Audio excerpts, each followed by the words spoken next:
நாடாளுமன்ற மழைக்கால கூட்டத்தொடர் ஆகஸ்ட் 21ஆம் தேதியோட நிறைவடைய உள்ள நிலையில மத்திய உள்துறை அமைச்சர் அமித்ஷா மக்களவையில் 3 மசோதாக்களை தாக்கல் செஞ்சிருக்கிறாரு. இந்த மசோதாக்களுக்கு தொடக்க நிலையிலேயே கடுமையான கண்டனங்களை பதிவு செஞ்சிருக்கிறாங்க எதிர்க்கட்சிகள். எப்படி அப்படின்னா, இந்த மசோதாக்களை தாக்கல் செஞ்சு அமித்ஷா அதை பற்றி பேசிக்கிட்டு இருக்கும்போதே எதிர்க்கட்சி உறுப்பினர்கள் எல்லாம் இந்த மசோதாவுடைய நகலை கிழிச்சு அவர் மேலே வீசி எறிஞ்சிருக்கிறாங்க. அந்த அளவுக்கு ஏன் இவ்வளவு எதிர்ப்பு? அப்படி இந்த மசோதால என்னதான் இருக்கு? எதிர்க்கட்சிகளுடைய இந்த கொந்தளிப்புக்கு என்ன காரணம் அப்படிங்கிறத பற்றி விரிவாக பார்க்கலாம். முதல்ல 3 மசோதாக்கள், அதோடைய விதிகள் என்ன சொல்லுது அப்படிங்கிறத பற்றி புரிஞ்சுக்கலாம். மத்திய அமைச்சர் அமித்ஷா மக்களவையில் தாக்கல் செஞ்சிருக்கிற மசோதாக்கள் அரசியலமைப்பு மசோதா, அதாவது கான்ஸ்டிடியூஷன் பில். அதில் என்ன திருத்தம் கொண்டு வர போகிறாங்க? 130வது திருத்தம் கொண்டு வர போகிறாங்க. அதே போல் யூனியன் பிரதேச அரசு திருத்த மசோதா. அடுத்ததா ஜம்மு காஷ்மீர் மறுசீரமைப்பு திருத்த மசோதா 2025. இந்த மசோதாக்களுடைய பிரதான நோக்கம் என்ன அப்படின்னா, அமைச்சர்களை, முதல்வர்களை, ஏன் நாட்டுடைய பிரதமரையே பதவியில் இருந்து நீக்க வழிவகை செய்யக்கூடிய அம்சங்கள் இந்த மசோதால இருக்கு. அதாவது அரசியலமைப்புடைய 130வது திருத்த மசோதால நாட்டின் பிரதமர், மாநிலத்தின் முதல்வர் அல்லது அமைச்சர் கடுமையான குற்றச்சாட்டுக்கள்ல தொடர்ந்து 30 நாட்கள் நீதிமன்ற காவல்ல இருந்தாங்க அப்படின்னா அவங்கள தானாவே பதவி நீக்கம் செய்ய வழிவகை செய்யுது இந்த மசோதா. இந்த மசோதா தான் மக்களவையில் பெரும் அமளிக்கு காரணமாக இருக்கு. குறிப்பா சொல்லணும் அப்படின்னா, எந்த குற்றத்துக்காக அவங்க காவலில் வைக்கப்பட்டு பதவிகளில் இருந்து நீக்கப்படுறாங்களோ அந்த குற்றம் அப்படிங்கிறது 5 ஆண்டுகள் அல்லது அதுக்கும் மேலா தண்டனை விதிக்கப்படக்கூடிய குற்றங்களாவோ ஊழல் குற்றங்களாவோ இருக்கணும் அப்படிங்கிறது தான் விதி. இதில் கவனிக்க வேண்டிய விஷயம் என்ன அப்படின்னா, இதில் கைது செய்யப்பட்டு காவலில் வைக்கப்படுற மக்கள் பிரதிநிதிகள் குற்றவாளிகள் அப்படின்னு நிரூபிக்கப்படலை அப்படின்னாலுமே 30 நாட்கள் கடந்து அவங்க சிறையில் இருந்தாங்க அப்படின்னா சரியா 31வது நாள் அவங்க தானாவே பதவியில் இருந்து நீக்கப்படுவாங்க. எப்படி கைது செய்யப்பட்ட உடனேயே அரசு ஊழியர்கள்லாம் இடைநீக்கம் செய்யப்படுறாங்களோ அதுக்கு ஈடாதான் இந்த சட்டத்தை கொண்டு வர்றதுக்கு மசோதா தாக்கல் செய்யப்பட்டிருக்கு. நமக்கு நினைவிருக்கும், கடந்த 2023 தமிழக அமைச்சராக இருந்த செந்தில் பாலாஜி அமலாக்கத்துறையால் கைது செய்யப்பட்ட நிலையில் அவருக்கு உடனடியாக ஜாமீன் கிடைக்காட்டாலும் இலாக்கா இல்லாத அமைச்சராகவே அவர் தொடர்ந்தார். அதே போல போன வருஷம் மதுபான கொள்கை ஊழல் வழக்கில் டெல்லி முதல்வராக இருந்த அரவிந்த் கெஜ்ரிவால் கைது செய்யப்பட்டாலும் அவர் சிறையில் இருந்தே முதல்வர் பதவியில் தொடர்ந்தார். அது மட்டும் இல்லாமல் கோப்புகள்லையும் கையெழுத்திட்டு தான் வந்தார். அதிகாரிகள் கிட்டையும் ஆலோசனைகளை தொடர்ந்து நடத்திட்டு தான் வந்தார் சிறையில் இருந்துக்கிட்டே. ஒருவேளை இப்போ தாக்கல் செய்யப்பட்டிருக்கிற இந்த மசோதா அப்பவே தாக்கலாகி சட்டமும் ஆகியிருந்துச்சு அப்படின்னா அவங்க அப்படி பதவியில் தொடர்ந்து இருந்திருக்க வாய்ப்பு கிடையாது.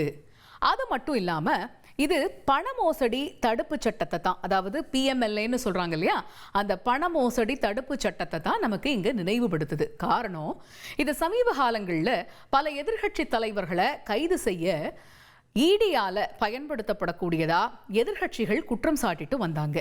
குறிப்பாக இந்த PMLA சட்டம் அப்படிங்கிறது, அதுக்கு கீழே ஒருத்தரை அமலாக்கத்துறையினர் கைது செஞ்சு 30 நாட்களுக்கு ஜாமீனை மறுக்கவும் முடியும். அப்படி இருக்கிற நிலையில தான் இப்போ முன்மொழியப்பட்டிருக்கக்கூடிய இந்த மசோதாவின் கீழே கைது செய்யப்பட்ட ஒரு முதலமைச்சரோ அல்லது அமைச்சரோ 30 நாள் வரம்பை தாண்டின உடனேயே பதவியில் இருந்து விலகிடுவாங்க. ஆனால் அதே சமயம் பிரதமரோ முதலமைச்சர்களோ அல்லது அமைச்சர்களோ ஒருவேளை காவலில் இருந்து விடுவிக்கப்பட்டுட்டாங்க அப்படின்னா உடனடியாக ஜனாதிபதி அல்லது ஆளுநரால் மீண்டும் அவங்க நியமிக்கப்படலாம். இதுக்கு எதுக்கு அவங்க முதல்ல பதவி நீக்கம் செய்யப்படணும் அப்படிங்கிற கேள்வியும் நமக்கு எழாமல் இல்லை. இதே போன்ற விதிகள் எல்லாம் ஜம்மு காஷ்மீர் மற்றும் யூனியன் பிரதேசங்களுக்கும் பொருந்தும் அப்படின்னு மசோதாவில் இடம்பெற்றிருக்கு. அதாவது முன்மொழியப்பட்டிருக்கக்கூடிய சட்டம் அரசியலமைப்புடைய 75, 164, 239 AA இந்த பிரிவுகளையும் ஜம்மு காஷ்மீருடைய மறுசீரமைப்பு சட்டம் 2019 பிரிவு 54 திருத்த முயலுது அப்படின்னு சொல்லப்படுது. இந்த மசோதா தொடர்பாக வெளியிடப்பட்ட அறிக்கையில் பதவி வகிக்கக்கூடிய அமைச்சர்களுடைய குணாதிசயங்களும் நடத்தையும் எந்த சந்தேகத்திற்கும் அப்பாற்பட்டதா இருக்கணும் அப்படின்னு எதிர்பார்க்கப்படுறதா தான் கூறப்பட்டிருக்கு. கடுமையான குற்றச்செயல்களில் ஈடுபட்டதா குற்றச்சாட்டுக்களை எதிர்கொண்டு கைது செய்யப்பட்டு காவலில் வைக்கப்பட்டுள்ள ஒரு மக்கள் பிரதிநிதி அரசியலமைப்பு, ஒழுக்க நெறி மற்றும் நல்லாட்சி கொள்கைகளுடைய நியதிகளை முறியடிக்கலாம், இல்லைன்னா தடுக்கலாம். இறுதியில் என்னாகும், மக்கள் அவர் மேல வச்சிருக்கக்கூடிய அரசியலமைப்பு நம்பிக்கையை அது குறைக்கும். இது போன்ற விஷயங்களை முறியடிக்கிறதுக்காகத்தான் இந்த சட்டம் கொண்டு வரப்பட வேண்டும் அப்படின்னு சொல்லப்படுது. இந்த மசோதாவுக்கு தான் மக்களவையில் கடுமையான கண்டனங்களை எதிர்க்கட்சிகள் பதிவு செஞ்சாங்க. அதாவது புதிய மசோதாக்கள் நிறைவேற்றப்பட்டா பாஜக அல்லாத மாநிலங்கள்ல முதலமைச்சர்கள் மற்றும் அமைச்சர்களை கைது செய்யவோ அல்லது தடுத்து வைக்கவோ மத்திய அமைப்புகள், அதாவது சொல்றாங்க இல்லையா சிபிஐ, ஐடி, இடின்னு, இது போன்ற மத்திய அமைப்புகளுக்கு ஒரு கட்டுப்பாடே இல்லாத அதிகாரங்கள் வழங்கப்படும் அப்படின்னு எதிர்க்கட்சிகள்லாம் குற்றம் சாட்டுறாங்க.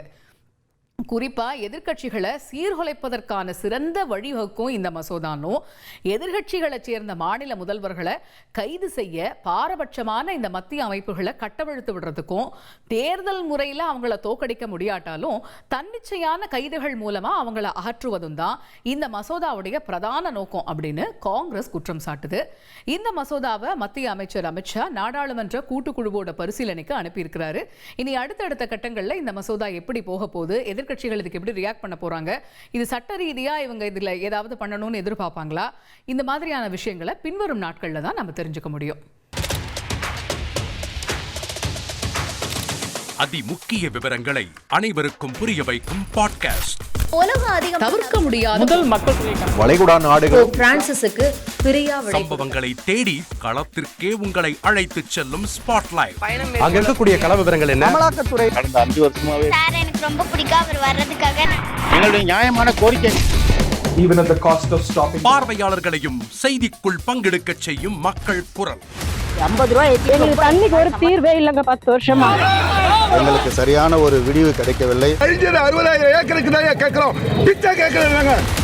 புத்தம் புதிதாக, வித்தியாசமாக ஹெலிகாப்டர்களின் உதவி என்ன படிக்கலான்றதுல பேரண்ட்ஸும் என்கரேஜ் பண்ணணும், ஸ்டூடெண்ட்ஸும் தேர்வு செஞ்சு.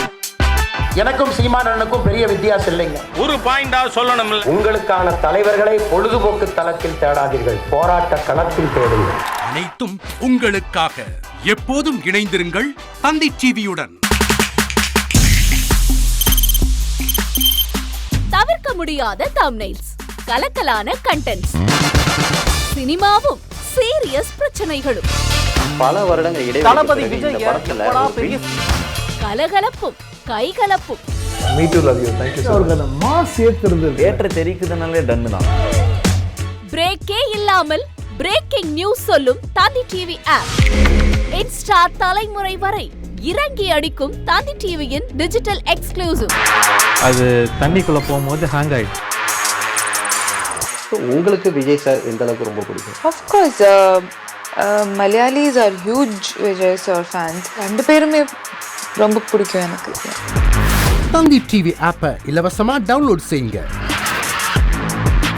ஃபாலோ பண்ணுங்க, சப்ஸ்கிரைப் பண்ணுங்க, என்ஜாய் பண்ணுங்க.